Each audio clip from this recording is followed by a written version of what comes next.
Unmatched games. We have, well, 4 different boxes here. What do we think of them? Coming up.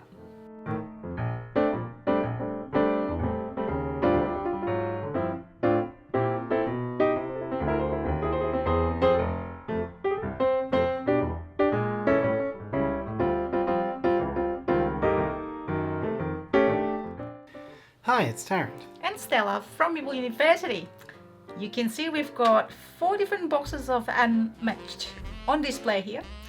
We are going to talk about, in general, the overview of the game, how the game plays, and then talk about, we'll pick a character each for from one of these boxes. So we're going to put this away, and Tarrant. Yeah, Unmatched. It's from Yellow and Restoration Games, and it is And Mondo Games. And Mondo Games. It's a remake. It's a remake and redesign to some extent of a Star Wars battle game from about 20 years ago. Wow. And it's been modernized. I haven't played the original, but I have read about it and seen what's new. And like a lot of games that get a reboot 20 years later, it's been modernized and brought into the balanced into the modern era, with particularly a lot of the randomness of movement taken out of it. It's fundamentally a battle game. There'll be a map. There's a double-sided board that comes inside each of the boxes that has this game, and it is a battle game that's driven by cards. So you'll have a series of cards. You'll have 2 actions on a turn, and you can use them to move up to your character's limit, and you can split your movement between your main character and your sidekick. And you can play cards, and some of them have effects on them. Some of them are attacks, some are attack and defend. And when you come up to somebody to attack them, the attacker plays a card. The defender may choose to play a card. They get revealed, and if the attacker's number is higher than the defender, then the defender loses health. And I mean, really, the game is all a matter of that. There are extra effects within these battles that you need to use at the most strategic times to try to cancel your opponent's most powerful effects, or to really drive home the advantage when you've got it. It's got a nice mechanic where some of the characters can do ranged attack, and from ranged attack it does it in an extremely simple way, which I quite like. Essentially, if the character who's doing a ranged attack is on the same color of circle as the target, then it's a valid target. So you don't have to look at line of sight and making sure you're a certain number of spaces. It is very simple. It is, if you're in that color, you're in line of sight. And I really like that for a simple type of game like this. It is the game where basically the last one standing. Yes. It is, I think, traditionally 1 versus 1, but you can also play 2 versus 2 team play. Yes, which works fairly well as well. There's a lot more battle tactics that come into play because you can block each other. There's a lot of maps. You can see this map here has a ship and a couple of gangplanks, so you can get in there and block, particularly if you're a character that has a lot of sidekicks. And it plays quickly as well. You've got a deck of 30 cards. Every time you move, you must draw a card. And if you ever must draw a card and you're out of cards, you lose 2 health. So it puts this interesting balance, particularly on characters who have to mine the deck to find their most powerful cards. There is an incentive to get into the deck as quickly as possible. But then if you go too hard and you don't finish your opponent off, the clock will simply run out on you, and that means you can get a game done very quickly, and quite interesting tactics. I enjoy it.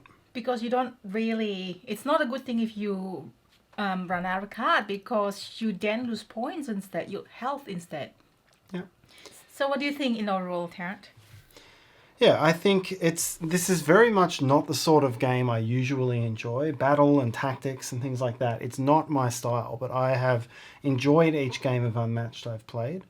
And I think it's because mechanics that you often see, again, I mentioned line of sight before, all of that is simplified, but you've still got blocking tactics and movement. And I find that having only 2 actions, is it makes for very interesting restrictions because you can move and attack once, or you can attack and then move away, so they have to waste a move coming to get you.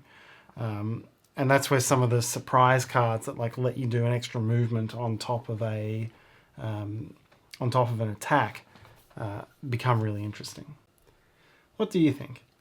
That's basically my thought as well. This is not a typical game I have played, but I heard a lot of good things about it. So I give it a go and I love it. So we did this before we did our top 10 games of 2020. I don't know, it might be included in our top 10 games of 2020. I don't know. I haven't actually put too much thought about it because that means that I have to take something off from our list. Anyways, it's too late. It could be a special mention for next year. So I find this really intriguing, every single character. Exactly what Tarrant said, the 2 points is very limiting in a good way. In order, it force you to do more strategically, way more strategically, rather than just play easy without anything you need to think about. You need to think, what is the most 2 actions that you can do that is the most efficient. So, and each character is different and thematic and really good. Let's talk about characters now, shall we? Let's say, for example, Sinbad. You've used Sinbad? I have, yeah. Sinbad has an engine build element, so there are 7 voyage cards in the deck, and every time he plays one of those into his discard pile, he starts to move further and attack harder. So Sinbad's coming from the Unmatched. It comes from the original, or the volume 1, Yep. Battle of Legends. Yes, so that one. With Sinbad and Medusa and Alice of Wonderland fame and Yep. King Arthur. I play Medusa. It's got 3 sidekicks, which has got 1 health, basically 1 hit gone. But you can manipulate them to and they're manipulate them to block certain ways. So I think it's very, very rewarding that way. And all of these characters are mutually interchangeable. So the next character that I've used is Little Red. So Little Red here with a sidekick, Huntsman, has got melee and range. So you can have melee or range attack, both the same or different sidekick. Oops, I just knocked in that. So this is very interesting. I think one of the, I wouldn't say complex, but it's quite tricky to play. You have your basket, which is your discard pile. When you play a card, you discard it there. And when you play the next card, some cards will have effect, a stronger effect if the symbol matches the one that you discard in your discard pile or in your basket. So that creates another layer of complexity in a good way to try to combo your cards from one to another. I think that's very interesting that way. Yeah, so that's from the Little Red and Beowulf expansion. Yep. So this is a smaller box than the other ones, and it has 2 characters rather than the usual 4. It does have the map as well. Yeah, there's the Cobble and Fog one, which goes into Victorian England. That's where the Sherlock Holmes character comes from. Sherlock Holmes's deck is more tuned towards the scheme actions. These yellow lightning bolt ones. They're not direct attacking ones, but they give Sherlock information, and he can then use that to make opponents discard their powerful cards. So different sort of vibe there. It's 2 versus 2 player, which you play with. You use Willow.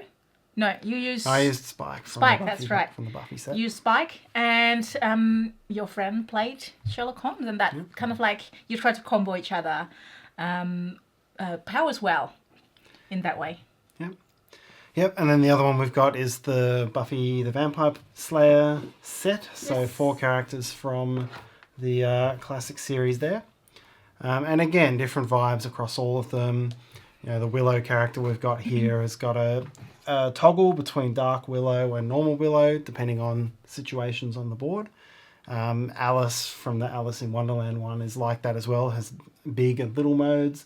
And then the Spike and Drusilla team is just a big, heavy melee attacking team. So yeah, lots of different strategies. Always pays to look through the deck before you start to understand how you're going to be playing.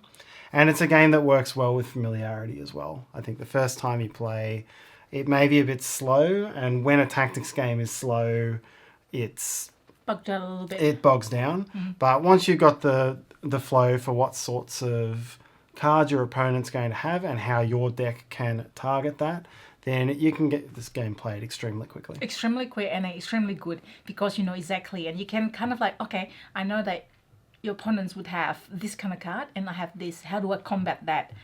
So, and you have that strategy right at the start. Just really good. So I can't wait. I know that people talking about the dinosaur, the Jurassic Park one, I think, and the Bruce Lee one, and the Robin Hood one. They got mentions as well. So I'd like to try that one day. So what do you think? Write in the comment sections below if you have played any of those that I mentioned that we don't have here. Please let us know, and let us know what is your favorite character as well. We might do another live playthrough, who knows, with those characters. Maybe we do a poll as well. Because, you know, there's still characters that we haven't played, although we've played a few times. And I feel like, okay, I know this character, I want to play it again for the next game because I'm familiar with it, as Tarrant said. So I think they've done really well with the different characters, the different theme, and their speciality and thematic powers. Yes. So what do you think? Should you play? You tell us.